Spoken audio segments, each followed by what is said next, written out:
Hi. Hi, everybody, and welcome to Just Saying. It is August 26th, 2013. Already? That was Jimmy saying hello to everybody in the beginning. And I am joined here, as I am every week, by my lovely co-host, Mary. Hi, Mary. Hello, Kim. I had to definitely mute with Jimmy barking. I thought I was going to lose it there for a second. If we had to train him to do that at that timing, it would never happen. I know. Jimmy definitely has a mind of his own. You put enough cookies in the way he do it. Yeah, that's true. You never know with Jimmy what he's going to be up to. So, hello. Hi. How are you? I'm lovely, and yourself? Oh, I'm okay. Sorry, everybody. I don't get to talk to Kim all day long, so we're catching up. What do you mean, no volume? I could scream, but Robin, you'd be saying, "Shut up." Hopefully, we're a little bit better now. I got it. Okay, Anita's saying it's better. We've got the Anita Good Housekeeping seal of approval, so we must be doing something right. So, how are things at the store? Interesting. Yeah? Yeah. Any good customer stories today? Well, I had a Baptist minister's wife come in and ask me if I was Wiccan. Okay. I swear, it seems to be a theme lately. Everybody assumes that. Well, I could say something smart ass, but I won't. I'll be nice. Why break a street? Ooh. Okay. You're going to get yours later, trust me. Maybe I should open up that box of cookies right now and eat every one of them. Go right ahead, Mary. It's under the bus. We have cookies. That's true. That's true. So now you are a Wiccan because this Baptist minister person told you were. No, everybody's been telling me that, but she's the latest in the line thereof. Gotcha. But apparently she grew up far enough south to where she grew up around people who were into voodoo. So I'm good. She didn't march or picket or anything in my store, so hey. Well, that's good. Either that or it's able to attract some business. The people that act like they're afraid of something, they're the ones that really aren't. They just don't want the world to know about it. Right. Well, she came in with her daughter, and her daughter was like all kinds of interested in everything, so. Gotcha. Well, I had a fun weekend. I know you went to a wedding. No, Mark and Jessica got married. And, I didn't know what to expect. I've never been to a garden wedding before, let alone a real small one. It was very, very, I'm not even sure I can put it into words, but Rick and I were overwhelmed that we got invited because they only had 20 people there. It was immediate family, invited like 6 to 8 friends. And so, that was an honor. But the best part of the entire wedding, it was a spiritual wedding, and everything was symbolic. And it was nothing I've ever attended. All I can tell you is when I left there, I just felt like I was floating. I was talking to Patty a little bit later on Skype, webcam, and I kept saying, I don't know how to explain how I feel. I mean, it's just like, and I kept going. She goes, you don't have to, you're glowing. I never came home with so much positive energy. Anything that was negative that was happening prior, everything just changed around, and I just felt rejuvenated. It was just so beautiful. Nice. So I tried to keep everybody abreast of the wedding, when we first got there, and him, Mark looking at Jessica coming towards him, and then her with the gown, and she looked like a goddess. She was dressed up like a goddess. The gown, everything about her was just beautiful. So congratulations to Mark and Jessica, and best wishes. And congratulations, Mr. and Mrs. Goodhand. Yes. That doesn't sound right. Mark started it. Yeah, Mark starts a lot of things.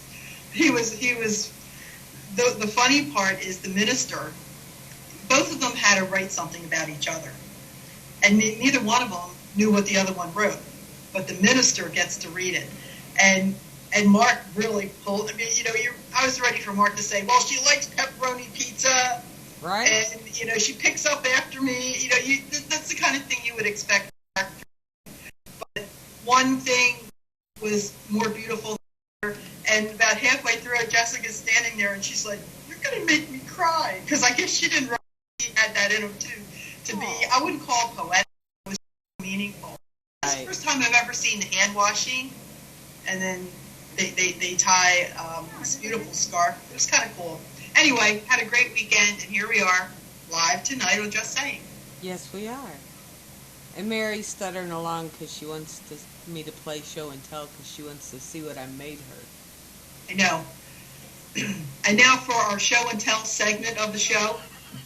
Wait a minute. I got sound effects here. Go ahead. Mary asked that I make her a necklace, a pendant of some sort.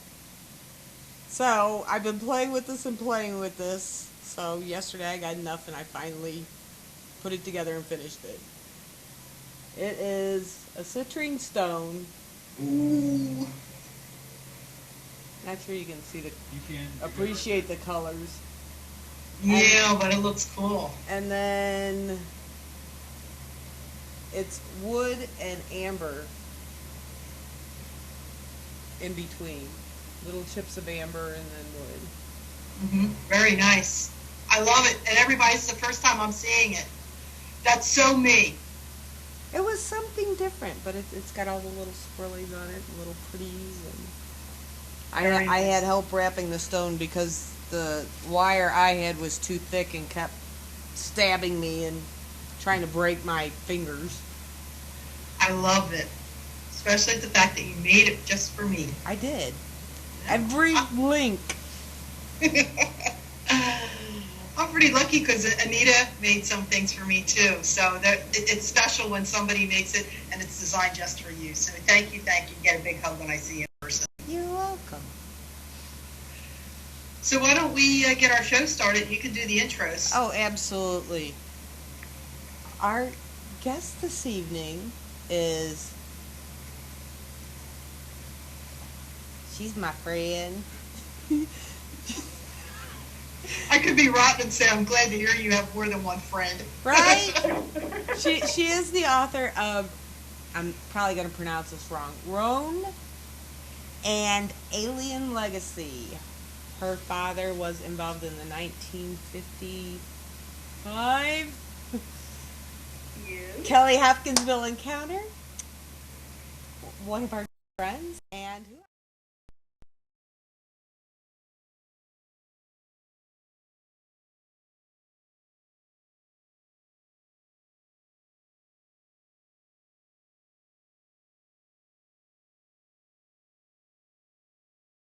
Said I missed going. One of these years, I promise I'll make it. Oh, it just gets bigger and better every year, so it'll be good when you get there. I'm counting Maybe you on ought it. to wait till the 2017 when the eclipse comes and they think the aliens are going to come back. Oh, that would be something.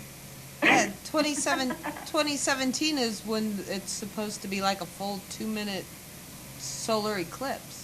Yeah, it's over 2 minutes. It's supposed to be so dark you're going to need a flashlight. Just like, the darkest night. No, I'll just wear my green shirt again. It was glow in the dark. It's So, weird. Yeah, it's going to be in the afternoon, so, yeah. Plus, it's the day of the anniversary of the alien encounter there. So that's what's really making it eerie also. Is that like, people are really worried about it from what I hear. I just, have been reading up on it, and people are really starting to get creeped out by it. Well, I think everybody has this thing about anniversaries. It's how many years is it? Is it 50 years?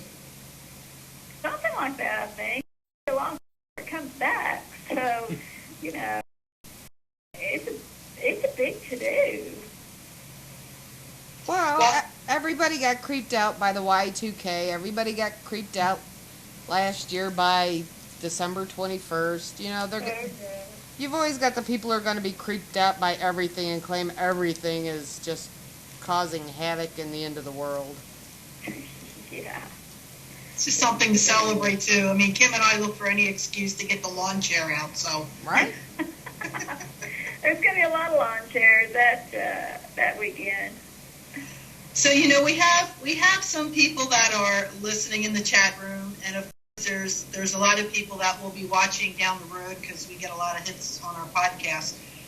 Do you want to just kind of give a short summary to everybody as to what we're talking about and what happened to your family? Sure. Of course, it happened in 1955, August 21st. It was a house full of people. It was my dad and his wife at the time. My parents weren't married yet, so it was his first wife. My grandmother and several aunts and uncles, and Billy Ray Taylor and his wife, June, who were good friends of my dad. And my dad had just come in. He, of course, was working with the carnival at the time, and they had come in for the weekend because they were in Evansville at the time. And, oops, gosh, I got stuff going on here, y'all. Hold on. She finally got in the chat room. Yeah. And they had come in for the weekend to get away from all that carnival stuff. And it was Sunday evening, and they were just laid back, taking it easy and getting ready. They were going to head back Monday to go back with the carnival. And it was probably close to 8 o'clock, just, you know, when that little bit of sunlight's gone and the darkness is starting to show its face. And Billy Ray went out to the well to get some cold water. They didn't have any running water. And so he went out there, and as he was out there, he heard something look up in the sky, and there going across the sky was this big silver oval object with what he said the colors of the rainbow flowing behind it. And he didn't know what it was, had no clue. So he ran in the house and told everybody he just saw something. And they had thought that he went out there to cook up some kind of scheme to scare the girls. And so, you know, they were just laughing at him and telling him, you know, just stop it.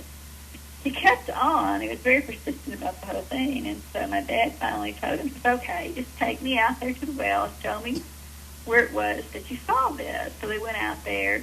He showed him, and my dad was trying to reason it out. Well, it was a falling star, it was a meteor, you know, something like that. But, of course, Billy Ray was saying, no, it was none of these things. I know what all those look like, and it was none of these. They couldn't see anything, so he said, well, let's just go back to the house. So they went back to the house, and as they were walking back toward it, they saw something coming out the back of the woods behind the house. And it was like, you know, something they'd never seen before, 3.5 foot tall, glowing eyes, long arms down to the ground, huge ears. And it was like floating atop the ground. And they ran in the house, tell everybody, you know, there is something out here. And so my grandmother's like thinking, well, okay, these boys were in their 20s, you know, they were young wives. And so she was thinking, well, they went out there, cooked up this, try to scare the girls. And so she was telling them to stop.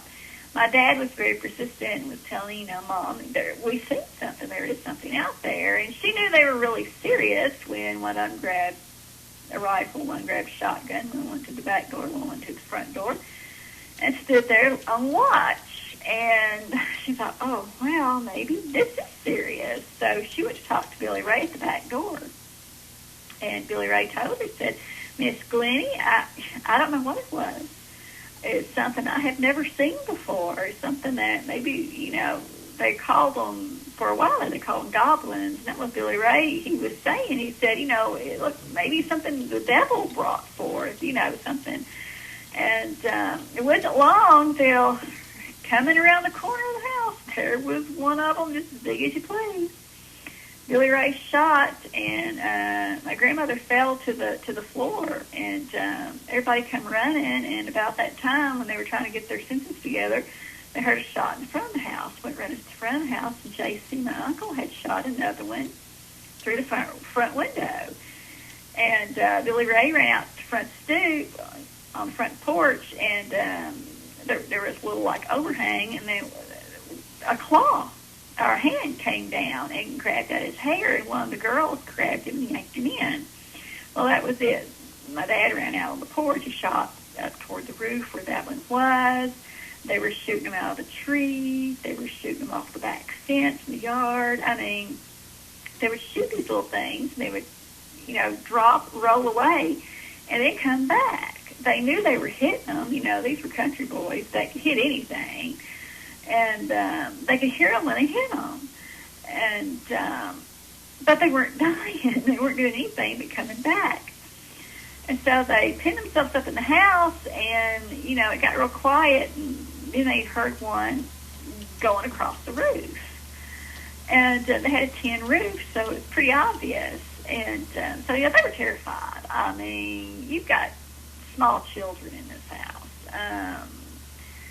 And the women, everybody was just hysterical because they didn't know what they were dealing with. And the fact remains that the darn things kept jumping up. So finally it got quiet. And my dad's like, okay, this is it. Let's get to the truck. We're going to get to Hopkinsville. We're going to go for help. Because that's what he thought, let's go for help. It'll be all right. So they got to Hopkinsville. They ran to the police department. They ran in. There was one little officer on duty, and he didn't know what to think because, you've got this mob of people running in there with small children. Here it is, middle of the night, and he's, well, what's wrong? So, they're all trying to tell him what they just fought, and he just can't believe what he's hearing. He's trying to make sense of it. And finally, he, give me a minute. So he calls Sheriff Russell Greenwell. Well, the sheriff says, okay, I'll be there. Call Fort Campbell, call Madisonville, just call everybody you can, get as many people out there as you can. He says, I'm on my way. So he does the calling. Before you know it, there's just a caravan of vehicles going out to this little old farm here in Kelly. Now, Kelly is just a wide spot in the road. At the time, it's a wide spot now, but at the time it was really a wide spot. The houses were very sparse. There wasn't a whole lot out there. It was mostly farmland. It wasn't like it is now. So here you've got this caravan of vehicles going out there, and everybody jumps out. They start searching. Well, there's evidence that there was something happening there because there was shotgun and rifle shells everywhere. Of course, the windows had been blown. There was pieces of splintered wood. The screens had been blasted through. So there was clear evidence that they had been shooting at something. But they couldn't find anything. The only thing that was ever saw was when they were pulling up, some of the police officers saw like a glowing substance on the back fence where they had shot at one. But when you would go up to it, you couldn't see it. When you would back away from it, it would glow. So I never understood that. But you guys realize the protocol was never taken with this case. No samples were taken. The place wasn't roped off or anything. People were just walking all over the place, and so there was nothing done right in the first place with this whole situation. Anyway, nothing was found, so they decided to leave. So everybody left. It got quiet. Everybody tried to settle down because, they were exhausted. They were exhausted mentally and physically. The kids were just, wore out. And so everybody got down, finally got rested, and it went before long. My grandmother, she was asleep in the bed, and my dad was sitting there in a chair in the room with her, and he had a rifle across his lap. And she woke up, and she thought she'd seen one in the window again. Well, she closed her eyes, opened them up again, and she did that like 2 or 3 times. And finally, she just said, Elmer, they're back. Well, he jumps up, starts shooting again, and so the firing goes again. They have a battle until about 5:15 in the morning, which they were glad that they left because they were running out of ammo.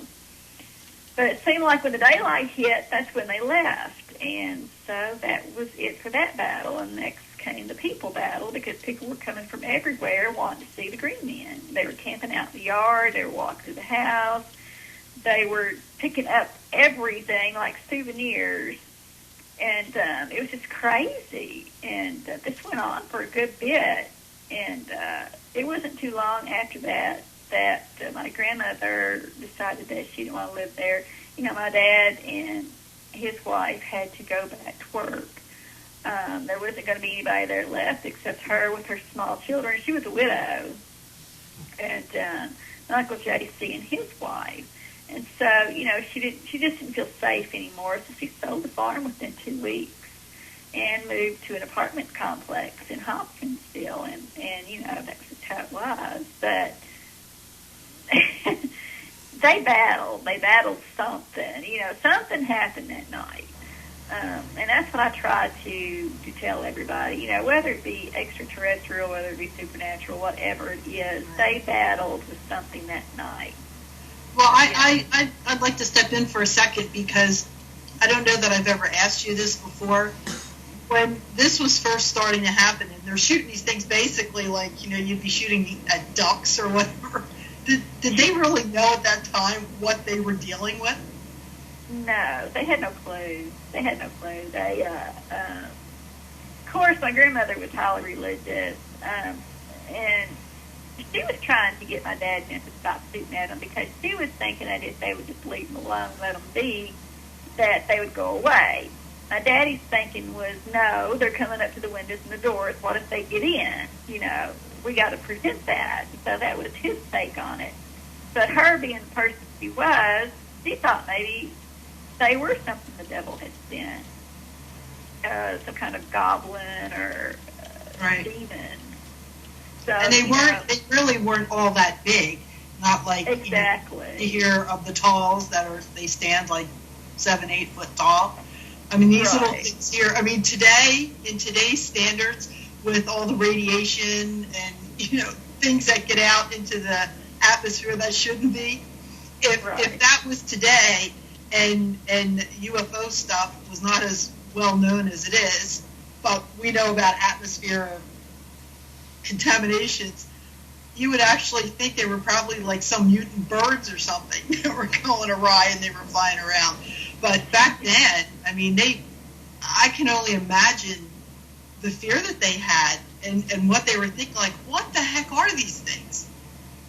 Exactly. And that's what they were thinking. They didn't know. They had no clue. You know, they were just, you know, a simple farming family that kept to themselves primarily. And, you know, here they were in a battle with something they had no clue what it was. It was scary, frightening. Right, exactly. I don't know. It's a good thing everybody had the guns. 'Cause I can see, Kimmy, you sitting in a chair, and then these things started popping. Well, you gotta think. You know, that's just like where I'm sitting at right now. I'm back here in our computer, and we have huge windows in our house, and she's right nearby, and we're all around. And so, what if I was sitting here and looked up, and there you go, there's some walking woods back here, you know, what is it? You know, what would you do? You know, of course I would scream and go run in there to Chris, you know, hey, there's something out here, and you know what he's going to do? He's going to run and get our double-barrel shotgun, I guarantee it. Not me, I'd be 911. You know, I know that's a crazy way to think, you know, and I've seen it, and I've heard people say, you know, that's the hillbilly way of thinking. You know, you would go get a gun and start shooting at it before you even know what it was. Well, excuse me, what would you do? You know, people don't look at it that way. They think, well, this is 1955. This is just a simple farming family. They were a bunch of Kentucky hicks, basically, and so, you know, they think, well, they just jumped in and didn't even think about what they were doing. They were just, you know, a bunch of old hillbillies. You know, well, oh my gosh. You're telling me that you wouldn't, you know, defend yourself if something come up to your window or door that you had no clue what it was? Oh, absolutely, especially something that looked like that. exactly. You know, And too please. bad if they were friendly, trying to make friends. Hands off of these people. That's the reaction. And I think we have a question in the chat room. Yeah, Geraldine Cynthia wants to know how old you were when you first heard this story. When did I first hear? Oh, that's a nice one. Well, it's kind of funny because our parents kept this story hid from us. My dad never talked about it. That's how terrifying it was to him. We found out by accident. It was like 1968 or 9. We lived on a farm, and it was a Sunday afternoon, and I'll never forget it. There was a knock at the door, and I answered the door. I was like, 8 years old maybe, and this man and woman was standing there, and they asked for my daddy, and I'm like, okay.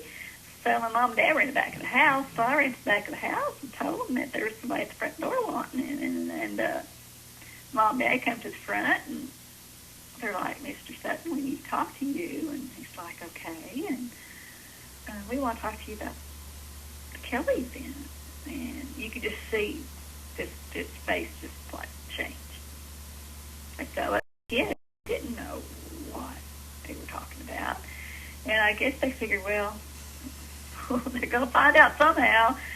So next thing I don't know, we're all sitting in the floor in a circle, and the grown-ups are, sitting in the couches and the chair and the couches and stuff, and my daddy starts telling this incredible story. And it's like, wow. And these people were asking questions, and he kept telling us stories. And it was just like, oh, my gosh. And so from that day forward, I was terrified. I would run around the house every night, closing the doors and windows and shades and whatever, I could close to make sure there was nothing looking in at night. Because I was scared that something was going to come up and look in at us. So I was terrified. Well, I think I would be scared at the fact that, Kim and I, we've interviewed a lot of people that are involved in the study and research of UFOs and abductees, and there seems to be something where it's like generational. Okay? And, why did they pick your family's farm when there was other farms around? Right. And that would be my thing is, they're going to come back to get me because they were already there at the family farm. And that's what a lot of these researchers have to say is it's like they just don't randomly pick people. Right. And so I've always asked, is it like hereditary? And a lot of them think that it is. Yeah, well, I've been told that, that's a possibility. They could come back, to visit some of us. And I'm like, oh, Lord, help me if they do. I don't know if I can handle it or not. Because I just don't want to see one. I don't want to have nothing to do with it. But I've been told by several people, as a matter of fact, that could happen. So, hey, if it does, I guess I'll have another book to write, huh? That's true. Give us another book to talk about after you come back down to earth. Yeah. See, now, Kim, there's poor Geraldine sitting there minding her own business, not even really thinking that, and I just had to plant the seed. Well, it's a possibility. It's scary. I've seen things. I've seen things that I have no clue what they are. There are things that go on in the night sky that we just don't know. I can give you a really good example. Probably right now, like a couple of months ago, we have skylights in our bedroom. It just so happens one of these skylights right over my side of the bed. And one night I woke up, just woke up, don't know why, just woke up, looked up, and there going across the sky and it was flying pretty low, was a triangular object with 3 lights, one at the point and 2 in the back, and going over the house. All right, as close as it was, I was laying there thinking, well, that should be shaking the house, or we should be hearing something from this thing. So I wake up Chris, hey, get up, you gotta look. So anyway, he jumps up out of bed, and we've got a window on each side of our bed, and he goes to his window, I go to mine, and we can't see it. Where did it go? Of course, we do have a lot of trees around the house, but still, as big as it was, as low as it was flying, we should have been able to see it as quick as we had gotten up. But like I said, there was no sound, because I ran outside, and there was no sound. And like I said, as close as it was, the house would have been vibrating or something. So what was it? I had no clue. Well, weren't you just asked or informed last weekend that someone actually wanted to talk to you about way back then? I've always got somebody wanting to talk to me about way back then. No, I thought it was someone new. I thought it would maybe. Well, I've got I am going to go speak here in October in Madisonville, which is like 35 miles down the road here.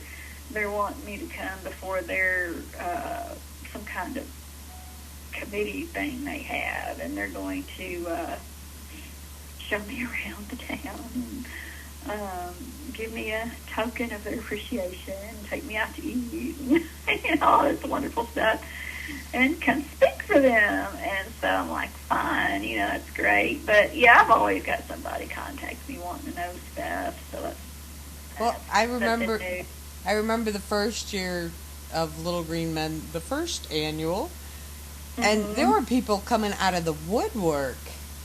Oh yeah, it's crazy, and it'll happen that way again. I'm in the process. I'm fixing to start writing another book, and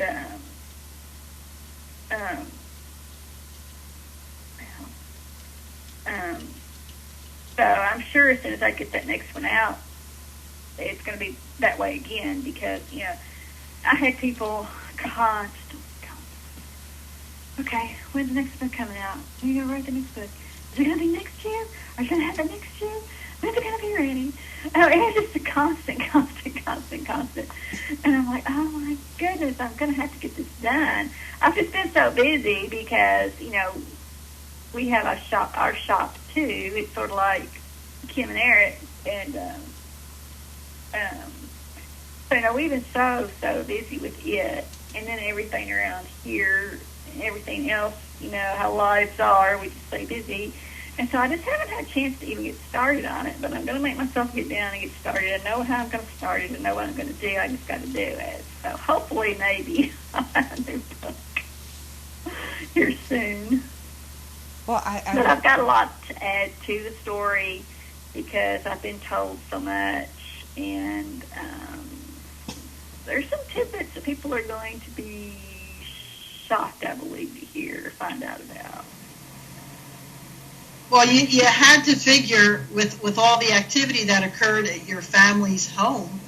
I can't believe that other surrounding neighbors didn't hear or see anything, or maybe even experience some things. And let's face it, back in the day, nobody really talked much about that. But UFOs and things now are so popular, people are coming forward. They're not as, I guess you would say, embarrassed to talk about it.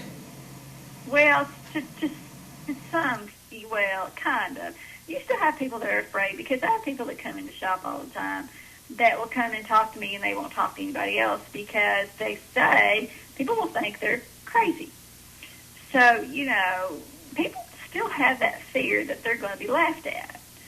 So they'll come to me and tell me stuff, and they won't even tell their own spouse. It's kind of crazy, but it's true, because they're afraid of being laughed at, and they won't be believed.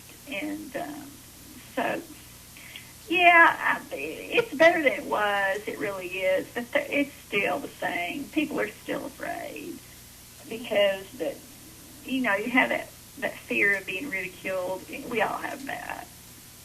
So, it's just going to be there. But what was I going Well, that and Geraldine's adorable, and who wouldn't tell her secrets? to say? You Oh, are, my God.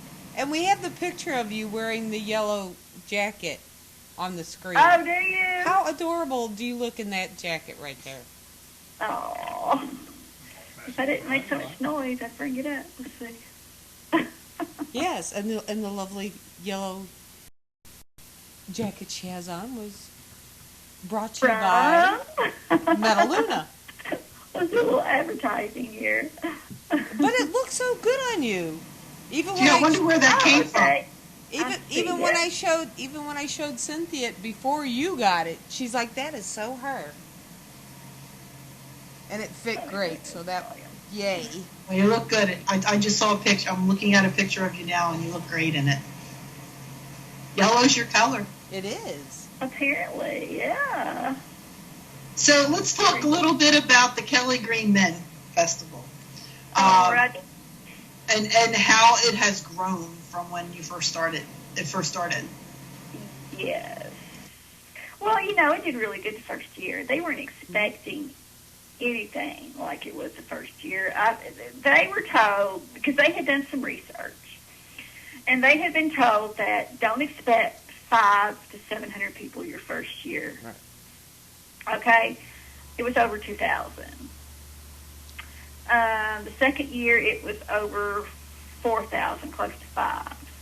I don't know how many was there this year. You've got to consider we had awful weather. Oh, this year was double last year. I can almost guarantee it because Saturday, there wasn't a time that, even in the pouring rain, there wasn't a time when the whole area wasn't just packed with people. Well, that's true. Yeah, you're right, because the place where they had the seats set up and the stands and stuff, it stayed packed all day. Yeah. You're right. And Cynthia and I were running around taking pictures, random pictures, and we'd go over by where the fire station or the fire truck was and point down toward the far end where the alien bounce house was, and there were constantly large groups of people in those aisles. Yeah. I doubt it. I hope we did. They haven't had a meeting yet, so I don't know. I hope they did good this year. I just hope the rain didn't hurt it. I think it'll do better each year. People are getting to see it, and it is fun. It's something different to do. How many places do you get together, for a little alien thing? And then I guess you heard about the little green men getting stolen. No! What? Yeah. They got abducted. The little That's green men that ironic. they had there, they had those little wooden cutouts. Right. There was like 3 of them, and they all got stolen. They've gotten 2 of them back. But they still need, there's still one that's still out there somewhere, so we don't know. No, I had no idea. Yeah, the little green man got stolen. You think maybe it was just a prank? Probably, I would think so. Because abducting little green men. Right. It was kind of funny because they were putting it on Facebook and stuff that, how were they putting it? There has been I don't know how they did it. A human abduction? Something about stealing the aliens, there's been human contact, and I don't know. It was crazy. They did it really cute. They did it, trying to get them back, which they weren't going to, persecute anybody or do anything to them. They just want the green men back. Right. So 2 of them come back home, so. No, I had no idea. We were dealing Friday with the extremists putting all this stuff, all those flyers in the doorknobs of the cars. Well, see, I didn't get anything like that. I got one, gave it to Joanne, eventually got it, but then I got a second one put on there. Huh, well, we never did see one. Cynthia has one. She still has it. Oh. Weird. How'd you get it, though? My gosh. But yeah, the first year, there was roughly 2,000, but there was people from all over the country. We had talked to people from California Mm-hmm. and Louisiana and Michigan, I think. I So, don't doubt it. and that was the first year, so. But you've got vendors who come back every year, and you've got vendors who complain they're never coming back and come back every year. So it's a good thing. Yeah. Well, what's wrong? I mean, people go back and say, oh, we've got to go to this again next year. It's just like in Phoenixville. They have something that's called the Blob Festival, for real. Oh, really? There was a movie, the original movie, The Blob, with Steve McQueen. The movie theater scene where everybody's running out of the movie theater into the street was Yeah. filmed in the next town over from me. I think the theater was called the Colonial Theater, and it still exists and it's still open. So every year, the town gets together and they do the and they recreate where people are running out of the movie theater, and so many people get picked to do that. Well, it started out there was like 3 tables and like 4 people showed up. Now you can't even get within miles of the town because it's become so popular. They have band there, people dress up as aliens. They have a screaming contest. I was there one year. I had a table, so that's how I know. But it's huge, and it started out just a very, very small thing, anniversary of the filming of The Blob at the movie theater. And who'd have thought? I haven't been there for a couple of years because I wanted to get a table. Again, I didn't jump on it quick enough, and all the tables were sold out. And my husband and I went to go, and you had to walk like 3 miles, from parking your car to get there. So it's you just never know. Yeah, I know. When I first started in the para world, our group had gotten a table, and I'm like, the what? What? The Blob Festival. I'm like, what are you guys, nuts? Mm-hmm. And then we went. We were a hit because we were a paranormal team, and we had people. I mean, there were like 100 people out in the street in line waiting to come up to our table. So I seriously was going to do it again 2 years ago, and I couldn't get a table. I mean, it's like you got to get the table in January for July, or else too bad. So I have an official Blob Festival shirt to prove I was there. Oh, wow.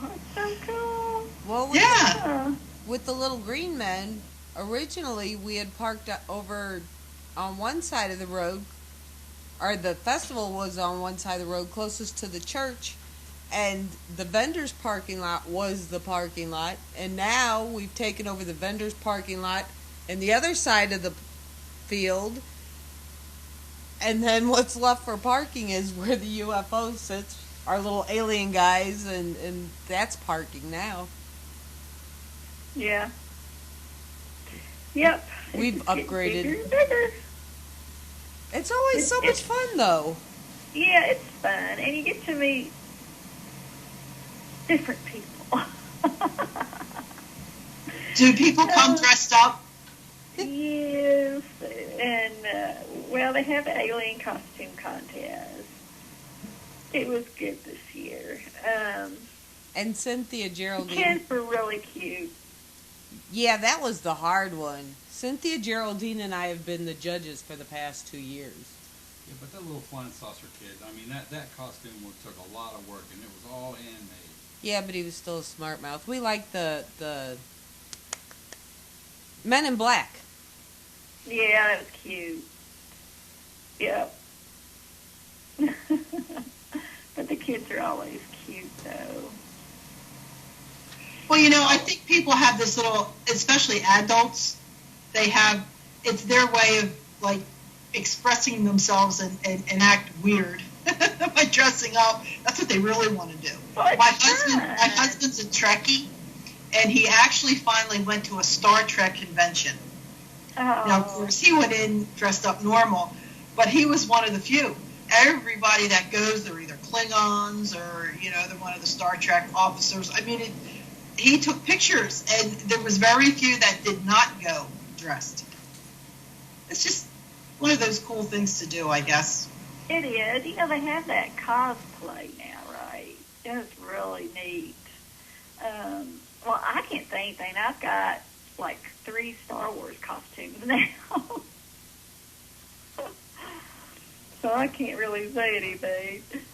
Not to mention all the other kind of costumes I have.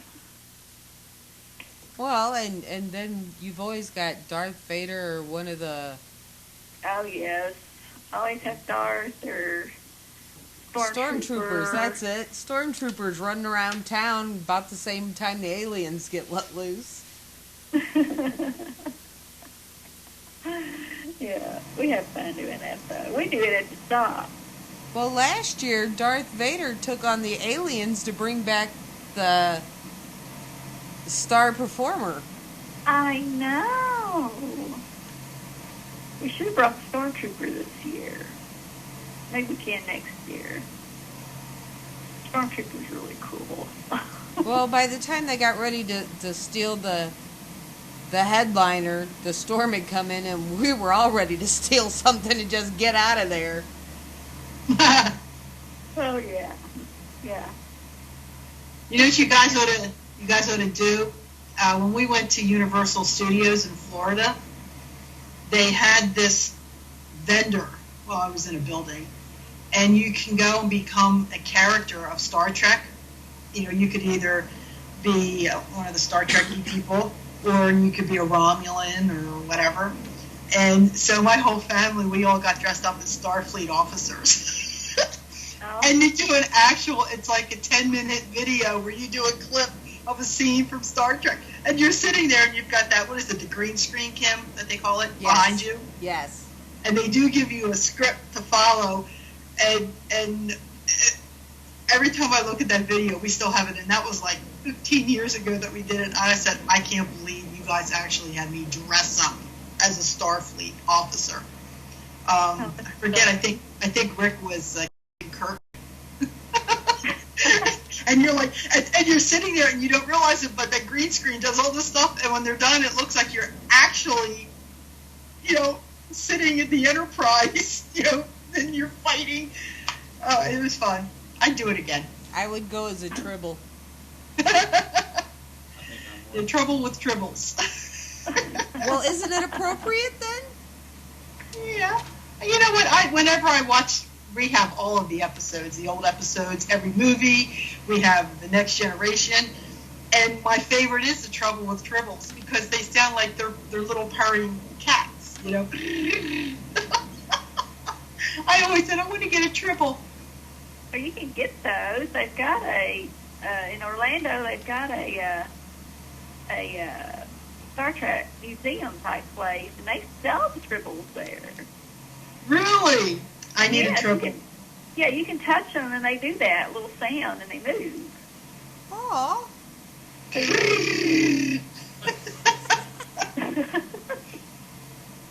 Oh, I could probably give you the dialogue of every one of the original shows. I mean, Oh my God! I married a Trekkie, and I'm Trekkie by injection. What can I tell you? But yeah, we like all that stuff. Oh, So goodness. you've got next year's planned already, and what did you say the date was? For what? The next. The little green men. What? The next festival next year. You're going to have one, right? There'll be another one. Well, yeah, it'll be the third weekend, whatever that is. I got her over there thinking about what character she would be to go dress up to do the video. We lost her. Sorry. We get punchy around this time. Yeah, there is that. It's the 16th and 17th again. Oh, is it? It should be, yes. That's weird. Well, leap year. Oh, is it leap year? Huh. Yeah. Yeah, it should be. 10, Oh, 14, okay. yeah. Well, whatever works. I'll be there. Well, we hope so. Yeah. Especially if I finally make it there. Okay. You have to. Who else are we going to go out for Mexican food with on Saturday night? Oh, I know. That's become our thing. It has. We have to go get the Mexican food after it's all over with. There is this little Mexican place in Kentucky that has better In Mexican Hopkinsville. food than half the places down here. They've got the best, what is it, vegetable quesadilla? Yes, Oh. yes. I love their veggie quesadillas. Yes. Well, it sounds like fun. You're just gonna have to keep kicking me in the butt to make sure that I get there next year. I kept thinking, what if it was this weekend? 'Cause it's hot up here now. It's in the 90s. Ooh. Yeah. I thought we lost summer there for a while. Well, see, it hadn't got hot up here. It's like that yet. We've had a crazy wet summer. So, now we're dry, and it's getting in the 90s this week. And I thought, well, darn, I wish we had the festival this weekend. Yeah, that would have really been. I think everybody that I talked to had an extremely wet summer. And I really thought the last 2 weeks we dropped in temperatures. I thought, okay, here we go, early fall. But today it went to 90, so I think we're back in the summer. Usually when the kids go back to school, it usually starts to get extra hot again, and we usually die for a week or two before it cools down.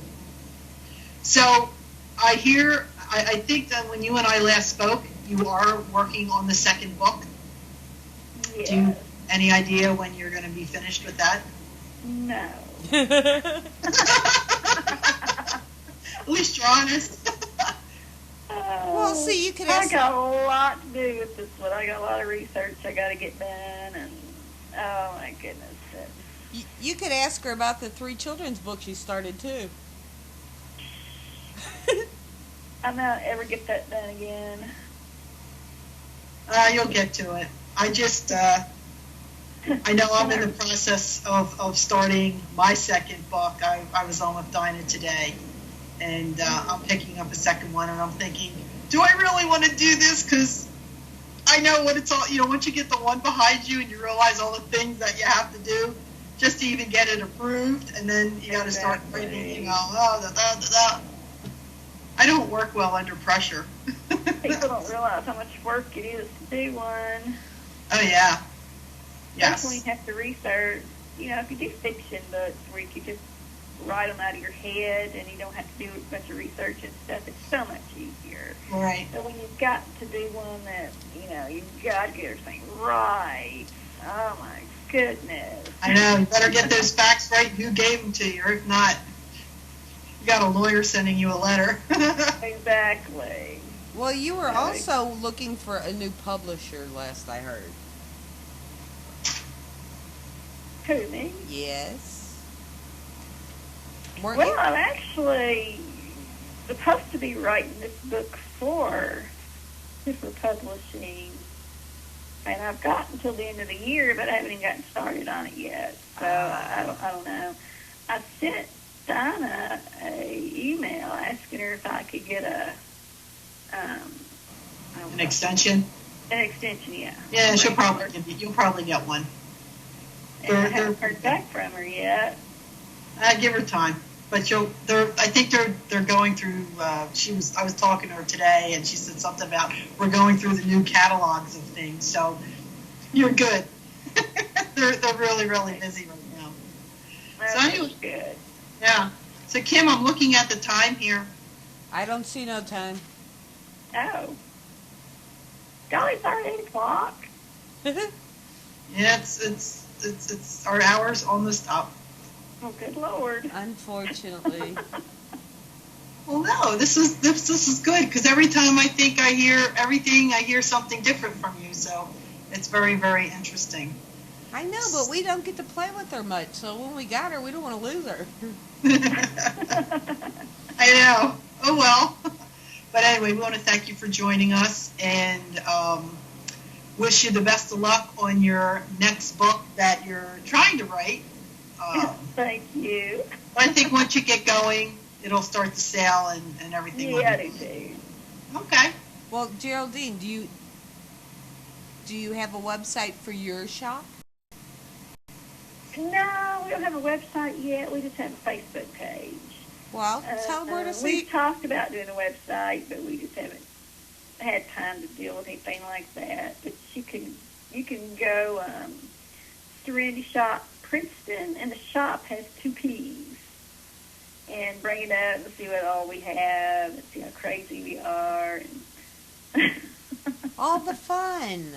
And it's fun. It is. It's really fun. You know, having one of these kind of shops, it brings out people. We haven't had an experience like you had yet. You know, we've really been very fortunate. We're having a very good clientele, so, you know, it's doing really well. We've been pleasantly surprised. Well, mine's starting to pick up, but school started today, so all the moms are finally free of the youngins. Yeah. So that's a good thing. Yeah. Well, we get a lot of kids. Geraldine, So what's the name of your shop one more time? It's called Serenity Shop. And you can go on Facebook. It's Serenity Shop Princeton. And like I said, shop has 2 P's. And they can get a hold of you on Facebook? Yes, they can. And where can they get your book? Other than my shop? Well, I'm fixing to have everything redone. I've got somebody else taking over my website for my book. So we're fixing to get everything changed. But you can still get it. Go to alienlegacy1955.com. And you'll see my website. But we're fixing to update everything and change everything and just revamp the whole shebang and redo it. So, but you can still go there. So if you want the original books, you can... Alien Legacy 1955. There you go. Well, once you redo everything, it's a second edition, so we get the first. Yeah, well, it'll all be on there, though. This guy got taking it over. He's going to really revamp it up and everything, and I think it's really going to turn out really well. All right. I'm sure Mary hasn't eaten, and she's going to be coming after me soon. Me? Yeah. I'm the nice lady, remember that? You are the anyway, nice lady. Geraldine, thank you so much for joining us tonight. And you know we're going to grab you for the future because we love to bring you on and talk to you. All right. Good night, Geraldine. Thank you. Y'all have a good one. Night, All right, Kitty. take care. Bye. Bye-bye. Boy, I'm so jealous I didn't get to go. I'm telling you. You And kicked my butt enough. It's your fault. and this year, Cynthia can back me up here, they had not only funnel cakes, but they had red velvet funnel cakes with real cream cheese icing on them. Oh, yeah. Anyway, speaking of good things, we have a good show planned next week, which is Labor Day. And yes, we will be here Labor Day night. Won't we? We will. Absolutely. Yes. And our guest next week is another Penn Show host, Anita Perez. And she will be joining us. And I have to say 2 things about Anita. She does really great jewelry, as you know, because I have worn some of her pieces on the show. And she's also excellent if you want a reading. I had the privilege of her giving me a reading the other night, and she nailed me. Oh, and I'll be in Centralia on Sunday. I'm going to be with Rob and Marie. We're going to do some filming. Let me see, Sal and Jen are going to be joining us, as well as Mark and Jessica, for the second part of her DVD. So can't wait for that to come out. I might be in it, so see me walking by waving. Yeah. Eating a piece of cheesecake while I'm investigating. But anyway, you want to join us back here next week? And Kimmy, I know you got some things going on. We always got something going on. Of course, I have no clue what it is. You want me to make something up for you? I can make it sound interesting. Okay, this week coming up on Pima TV is Fill in the Blank. Well, Thursday night on Yakking with the Yeti is my new chat room playmate. The guest for Thursday will be Tim Yancey. Woo! And Tim's always fun. Yeah, he is. So, but Friday, what are we doing Friday? Fill in the blank. Movers and shakers. We're talking to the movers and shakers of the paranormal. Sounds good. Works for me. Well, I guess that's it.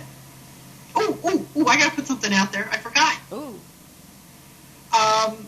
Mark, Sarah, and myself, we have formed a co-op called Middleton Para Co-op, and we're hosting an overnight investigation at Fort Mifflin, September 14th. So if anybody's interested, please contact me, and you get to spend the whole entire night at Fort Mifflin. And before we sign out, November 9th, Marshall, Texas, Marshall's Haunted Holidays. Speakers, cemetery walks, haunted location tours, investigations in 2 virgin areas. If you're anywhere near Texas, get down here. It is going to be a ball. Yes, it will be. All right. And with That's that, we got to get out of here because we keep coming up with more stuff to say, so it's just better we just run. I just want to give a shout out to the kid. I love you. Got it out there. All right. Good night, everybody. Will they need scuba gear at Mifflin? No, not this time. Okay. All right. With that, bye. Bye-bye.